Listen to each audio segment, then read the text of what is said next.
Fala, jovens, tá tudo belo? Bora começar mais um Tá Tudo a Fruta Podcast, o podcast destinado a discutir fruticultura e assuntos relacionados. No episódio de hoje, jovem, nós vamos falar sobre EPI, Equipamento de Proteção Individual. E é muito importante falar disso agora para nós podermos avançar no conteúdo. Nós já fizemos 2 episódios, um sobre a base do manejo integrado e outro sobre os pilares do manejo integrado. E dentre a base e principalmente os pilares, em algum momento nós vamos trabalhar com defensivos agrícolas. Erroneamente são chamados de venenos e pela legislação são chamados de agrotóxicos. Já ressaltando novamente, são produtos seguros, tem toda uma classificação que a gente vai falar mais para frente um pouquinho, mas que quando manuseados de forma correta não causam prejuízo nenhum ao ambiente e à saúde humana, principalmente dos consumidores. Então, Tatu, por que você vai falar de EPI se não tem problema nenhum? Pelo simples fato que em um dos pontos da cadeia há pessoas que trabalham com esses produtos puros, concentrados. E aí sim existe um risco inerente do manuseio desses produtos. O que chega para nós é uma diluição que vem em partes por milhão, partes por bilhão. E quando utilizado de forma correta, ele já chega degradado, sem risco nenhum à nossa saúde. Há vários estudos sobre isso, e para um produto chegar até o consumidor, ele tem que seguir várias regras de utilização, que nós vamos falar no episódio mais para frente. Mas o produtor, o funcionário rural, ele vai trabalhar com esses produtos concentrados, e aí sim podemos ter alguns riscos. E para mitigar esses riscos, preservar a saúde dele, que nós utilizamos equipamento de proteção individual. Para cada operação agrícola a gente tem um equipamento de proteção individual próprio. No caso desse episódio, nós vamos falar mais dos equipamentos para manuseio de defensivos, ok? Então, o conteúdo desse episódio está embasado no material do Senar. Para quem não conhece, o Senar presta um serviço aos agricultores, são cursos gratuitos de capacitação. O Tatu recentemente fez o curso de aplicação costal, então teve esse conteúdo ministrado pessoalmente pelo grande Mário, um dos instrutores que dá curso aqui na região de Lavras, né? E para refrescar a memória, eu fiz o curso da plataforma online do Senar, né? Os cursos do Senar online, e tem um específico para EPI. Então, o conteúdo que eu vou estar falando para vocês está em cima desse curso. É um curso extremamente prático, rápido de se fazer, né? Com conteúdo em torno de 2 horas, mas a gente consegue fazer o curso em meia hora. E eu vou utilizar como base a cartilha fornecida no curso. Na descrição do episódio vai ficar o link do curso para vocês estarem fazendo, acessando, é gratuito mesmo, é fazer um cadastro rápido e a gente pode fazer esse curso e muitos mais, ok? Em um momento oportuno a gente traz alguém do Senar para estar falando um pouco mais desse serviço que ele presta, que é muito importante para a agricultura. Então vamos lá, jovem. O que são os EPIs? Para que eles servem, né? Então é o famoso equipamento de proteção individual. Eles são de uso obrigatório por agricultores e funcionários rurais, né? Está previsto na NR31 e na legislação de defensivos agrícolas e afins. Então é muito importante nós utilizarmos e principalmente instruirmos e incentivarmos nossos funcionários a utilizar, né? É até uma das obrigações do contratante fornecer os equipamentos de proteção individual. E quando nós formos fornecer esse material, a gente tem que se atentar se ela está dentro da legislação mínima. Então tem vários selos, né? E o selo importante para nós é um selo da classificação Q2, tá? Que vai respeitar a norma ISO 27065, perfeito?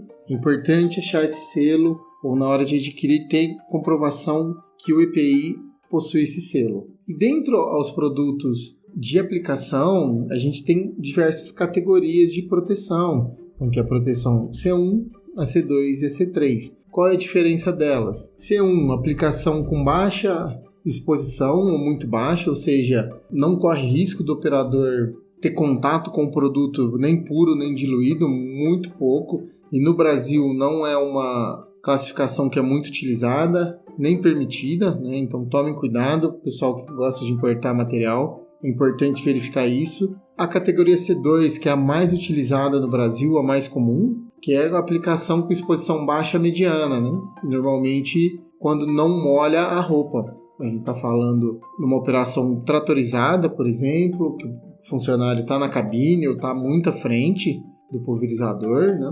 ou com equipamentos mais interessantes, por exemplo, pulverizadores costais com gás CO2 ali, que não tem perigo dessa deriva vir. E a classificação C3 é uma aplicação com exposição média alta, quando é provável que o operador molhe a maior parte do corpo na aplicação ou no preparo da cauda. E isso é muito importante, principalmente quem aplica com bomba costal.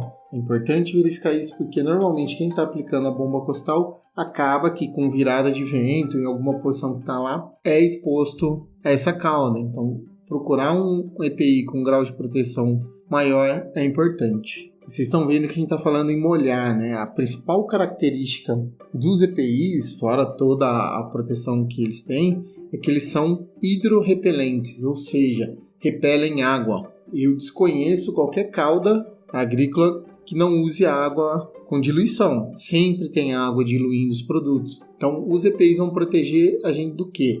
A água vai bater no EPI e não vai molhar, vai formar gota e essa gota escorre. É para isso que tem de acontecer.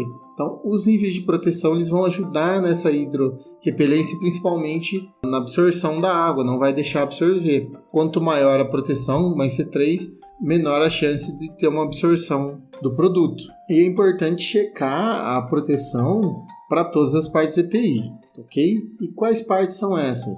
Já vou falar pela ordem de vestir, ok? Tem ordem correta, jovem, não pode vestir EPI de qualquer forma. A ordem é importantíssima para que a gente não deixe buracos, não deixe possibilidade da cauda entrar e ter contato com o nosso corpo. Então sempre o operador que vai vestir o EPI, ele vai estar usando uma roupa por baixo. A sugestão é uma roupinha mais leve, uma camisa, uma calça de algodão, meias.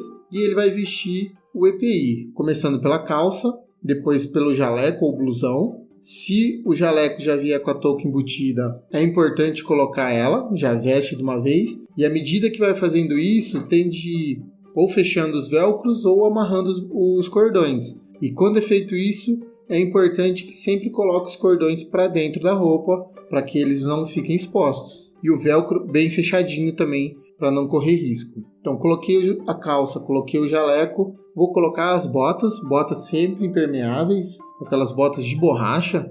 Aqui em Minas a gente fala tipo açougueiro, mas aí a cor você escolhe. Mas é importante que ela seja impermeável. Importante que a calça fique por fora, que não adianta nada eu colocar a calça por dentro, o veneno escorrer e vai ter contato com a meia e vai absorvendo meu pé. Então a calça sempre para o lado de fora da bota. Caso ocorra escorrimento ou atinja a cauda, ela escorre e caia para fora. Vou colocar o avental. Tá? O avental é importante no preparo da cauda e principalmente para quem for aplicar com bomba costal comum.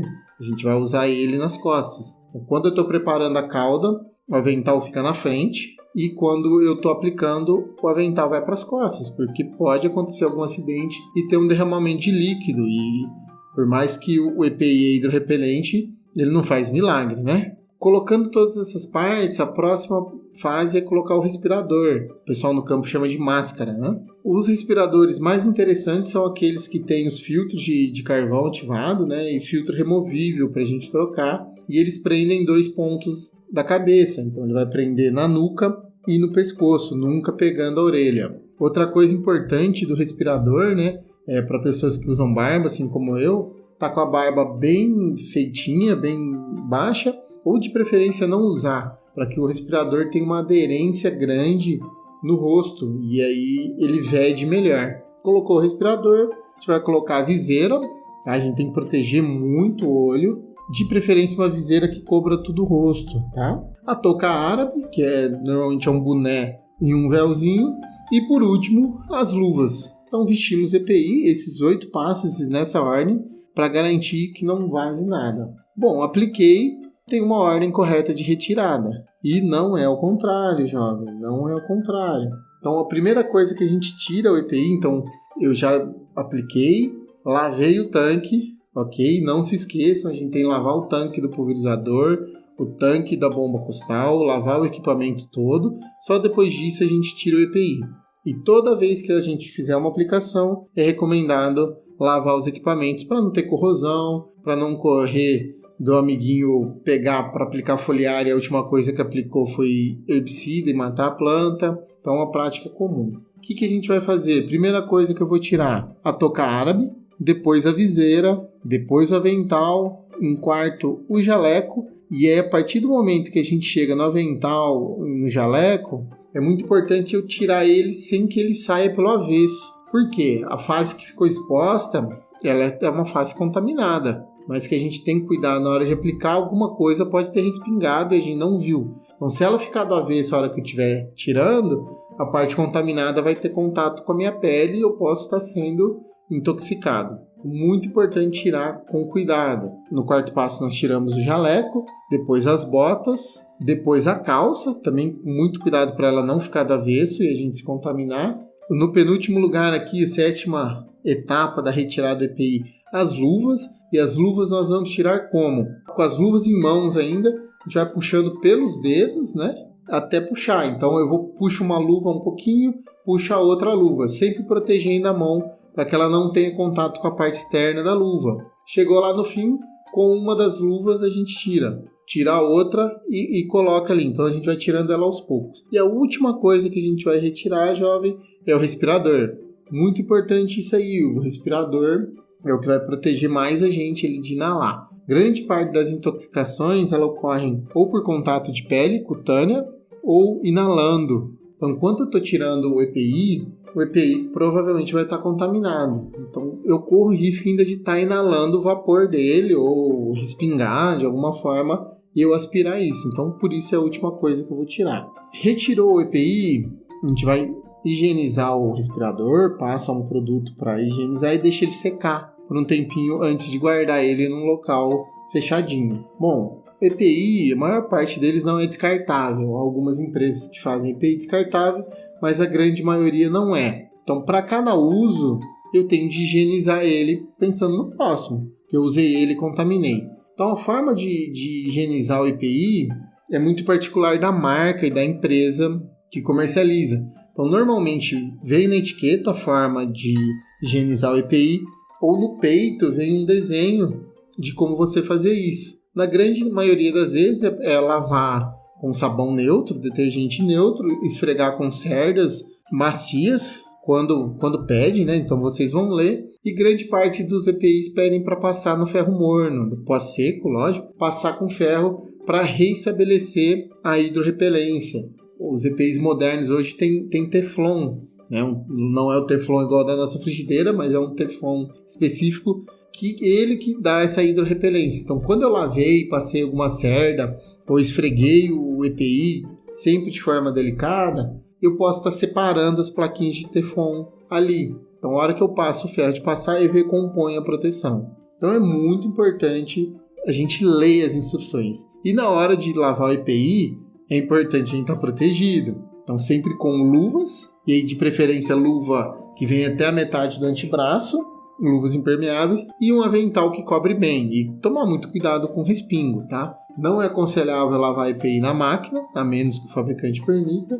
E se for lavar, lave sempre ele isolado, depois higienize o tanque ou a máquina. Não vai lavar com as suas roupas, jovem. Senão você contamina, você limpa o EPI e contamina as suas roupas. Aí não ajudou nada usar ele. Outra coisa importante, a maior parte dos EPIs são lavados estritamente com água e sabão neutro. Não é para usar amaciante, para ficar cheirosinho, tira a mancha, não se usa esse tipo de coisa. Água e sabão neutro, sempre leia as instruções, jovem. A garantia que o EPI vai estar te protegendo é você seguir corretamente as instruções de uso e de limpeza. Bom, como eu sei que o EPI ainda tá viável, né? Usei ele uma vez, lavei, vou usando.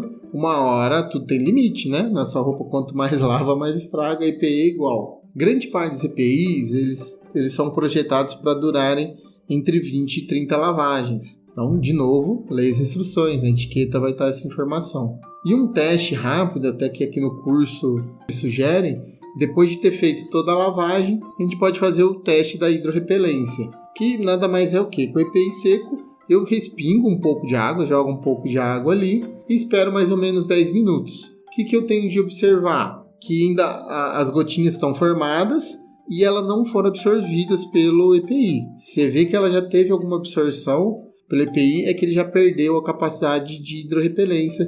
Então é o momento de gastar os EPIs. Bom, jovem, em relação ao EPI, é isso aí que a gente tem para falar. é um equipamento importantíssimo, nós devemos utilizar ele para todos os tipos de aplicação, né? É muito comum, e eu já errei muito nisso, para produto biológico não usar IPI, produtos orgânicos não usar IPI e adubos não usar IPI. Porque nós temos de usar grande parte dos nutrientes, principalmente os micros, são metais, cobre, zinco, manganês, e esses metais eles podem acumular em nosso corpo, principalmente cobre, e aí a gente tem de evitar isso. Produtos orgânicos biológicos, os biológicos de fábrica, às vezes o produto inerte pode causar alguma coisa com a gente, causar algum mal pra gente. E do orgânico, mesma coisa. Às vezes, dependendo da cauda, a gente não tem controle de micro-organismos que tem lá, os produtos que tem. A grande maioria das vezes não acontece nada, mas alergias são adquiridas. À medida que a gente é exposto aos produtos, a gente pode adquirir alergia. Então, usar IPI é importante em qualquer modalidade de agricultura. Principalmente no orgânico, que às vezes a gente faz uns coquetel maluco ali, umas caudas, que às vezes a gente não tem muito controle. É importantíssimo estar utilizando isso aí. O pessoal vai ficar bravo com o tatu, porque usar IPI é desconfortável, e às vezes durante o dia, mas tá um sol forte, e a gente tem de usar isso. É proteção, perfeito? Para qualquer modalidade, o IPI é importante. Fechou, jovem? É isso aí. Não esqueça de seguir o Tatu nas mais diversas redes sociais aí, indicar os nossos episódios, compartilhar com os coleguinhas, isso ajuda a gente propagar esse conhecimento de fruticultura para mais pessoas aí. Show? Um abraço, até semana que vem.